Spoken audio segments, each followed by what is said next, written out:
Welcome to the Successful Invisible Podcast, special episode, The Seasons of Connection Exercise. Welcome to the Successful Invisible. I'm your host, Janelle, a life coach with a niche in relationship coaching. I'm speaking to my professional ladies out there who are 35 plus and seeking their happily ever after, and are ready to embrace the challenge and journey of dating with more intentionality. Trigger warning, there is a bit of swearing involved. This episode is perfect for anyone who gets down on themselves around holiday seasons because of their relationship status, wants more insights into their own feelings when they're in different relationship dynamics, and is ready to do a bit of self-reflection, self-exploration, and make changes as needed.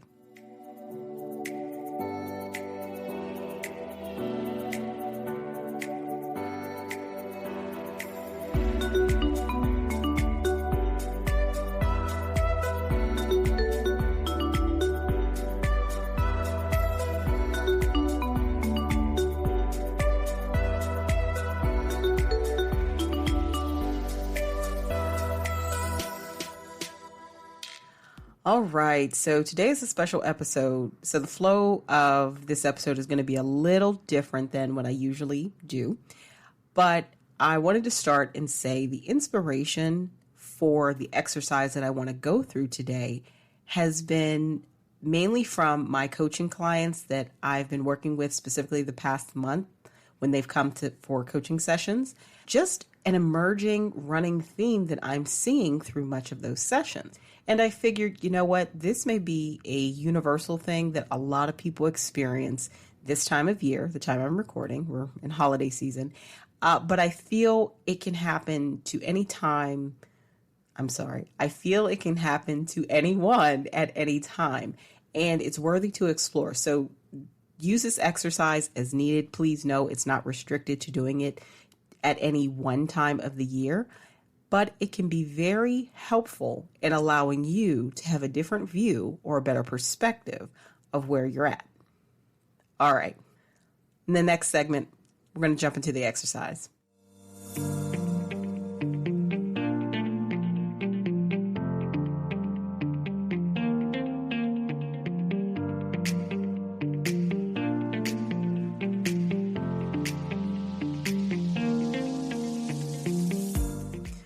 All right, so welcome to the Seasons of Connection exercise. This is something that I like to do myself a couple times a year. It's an exercise I like to work with my clients, etc. And it can help you really gain great perspective on where you're at and where you're going and what you potentially need to change or work on so you have a different feeling about that area of your life. You can draw this yourself, or to make it easier, feel free to click on the link in the show notes and download the worksheet that's attached for this episode so you can follow along. But the way I'm going to describe it if you just choose to use a blank sheet of paper. All right, for beginners, take a sheet of paper and draw a large circle on it. Now, you want to divide the circle into 4 parts, 2 lines, a line from top to bottom and a line from left to right. Starting at the top right quadrant of this now divided circle and going clockwise, you want to put each of these titles into a quadrant.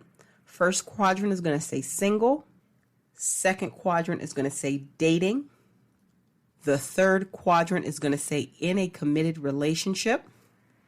And the fourth quadrant is going to say after a breakup. Now, in each quadrant, I want you to write a number down between 1 and 10 in general about how satisfied you are in each season of connection. 1 is the lowest, meaning very unsatisfied. You could indicate this by writing the number in that quadrant as well as making a line towards the base of that quadrant inside to say that it's low. 10 is the highest, meaning you are very satisfied in a particular season or with that is represented by a particular quadrant. And you want to indicate this by writing that number down and also making a line within that quadrant more towards the top of the quadrant, more toward the wider part of it. Be honest with yourself here before we move on. Be honest with yourself during this exercise and really see where you're happy, not so happy, etc. Ideally, you would be in a very balanced place and all the lines that you made inside of each of the quadrants would form a circle. Realistically, none of us have a perfect circle. We have some lines that are very close to the base of the quadrant, meaning we're very unsatisfied, and we have other quadrants where we have a line toward the wider part of the quadrant where it's actually forming more of a circle and we're very satisfied. And this is in general. I know there have been times when you've probably been very happy single and maybe not happy single, and times you've been happy dating and not happy dating. Just try to think of your general feeling when you're in that particular season of connection. Now from here, I want to go on to answering some questions that will help you explore each of these quadrants in just more detail. Question 1. What are the 2 seasons of connection that you scored the lowest? Question 2. For each of the seasons that scored the lowest, what comes up for the top 3 drivers of the lower score that was given? For example, past experiences, trauma, overall dissatisfaction, lack of time, lack of interest, lack of effort, too busy, kept missing one another, long distance relationship, whatever. Try to make these 3 drivers short and sweet. 1 or 2 words is enough. Question 3. How are you going to address the seasons of connection with the lowest scores? This is a brainstorming question, and it may sound like a trick question, but it's not. So how are you going to address it? For example, if you marked a low answer for after a breakup, because in general, you're pretty unhappy after a breakup, how can you address that? When we break up many times, we're feeling a mix of emotions, good and bad, and we're reminiscing on the things that happened throughout that relationship. One thing that comes up for me that can be a possible way to raise that score, if after a breakup, maybe you scored it as a 1 or a 2, maybe journaling to get all of your thoughts out, maybe doing more self-care activities. If you were in more of an acrimonious relationship and maybe some very hurtful things were said, not internalizing those things, but looking at some of those things that were said to one another or were said to you by the other party you were in a relationship with and seeing where that potentially came from. Now, this is no explanation for abuse, and this is not in relation to an abusive relationship. Please note, this exercise is talking about if you were in relatively healthy dynamics within a relationship. Side note, if you are in a abusive relationship, this may not be the best exercise for you. I implore you to please do your own research and reach out to a licensed mental health professional to work through those items. That is a very different set of circumstances than what I'm talking about for this exercise. But for those of you who just went through a breakup with someone, and even if it wasn't the most positive things, write down some things you learned about yourself, maybe in your journaling. That could be a way to raise your feeling or vibration around how you feel after a breakup. Just as an example. Question 4. Might it be useful to reflect on the answers from question 2 as part of the solution to address the lowest scores? Another example I can think of. If while dating, you maybe rated it mid-level and one of the better relationships you had been in, but why you ranked it lower was, say it was a long-distance relationship. Maybe something that could raise your feeling about dating is dating people that are a little more local to you. So you can have more FaceTime and one-on-one time with the person. There's nothing wrong with long-distance relationships. That is a case-by-case individual preference. Some people thrive in them. Some people do not do as well with them. If you are a person that didn't care for a long distance relationship, and that's why you rated maybe your dating experiences as moderate, not as towards 10 as you would like them to be, maybe write that down. It's important for someone to be a little closer to you. Now for question number 5, what's the easiest next step to take in addressing the seasons of connection with the lowest scores?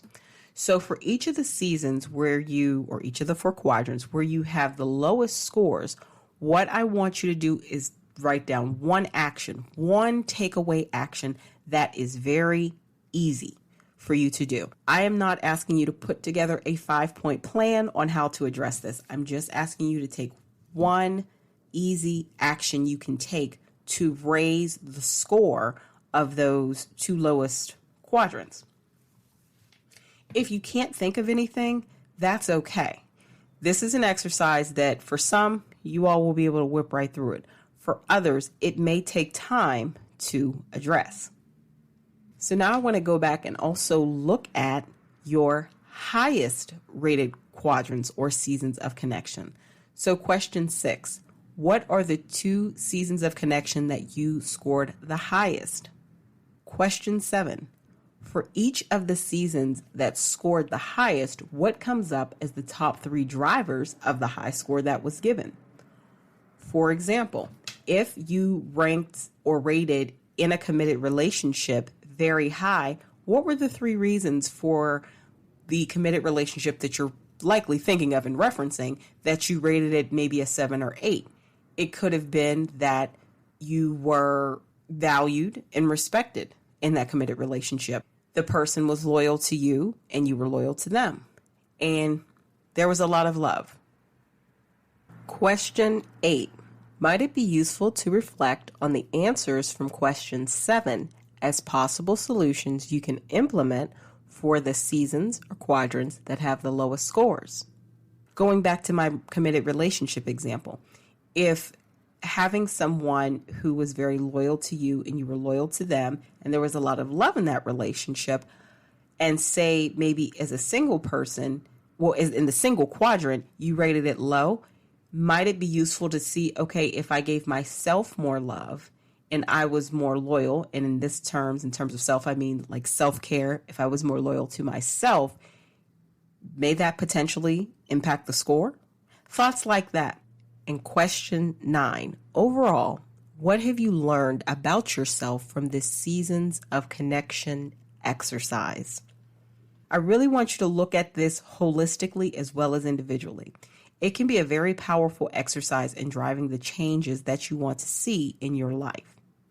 Once again, this is not something that you're expected to do in 20 minutes. This is something that through this season, it's worth any holiday season, but especially when you're near holidays where a lot of family is gathering. And for some of us, we get a lot of questions from relatives about this, that, and the third, where we're at. Please ignore those. They're not healthy for you. And they have no bearing on where you're going to go in life. So side note, ignore them. But an exercise like this is worthy to sit down and do and take your time with. And feel free to do it multiple times until you get clear about the areas where you're very satisfied, the areas where you're not so satisfied, and then what actions you can take in the areas you're not so satisfied, as well as taking the lessons learned from the areas where you're very satisfied, if that makes sense.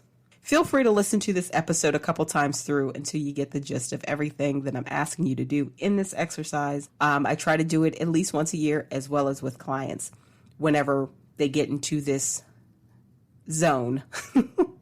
So I hope this was helpful.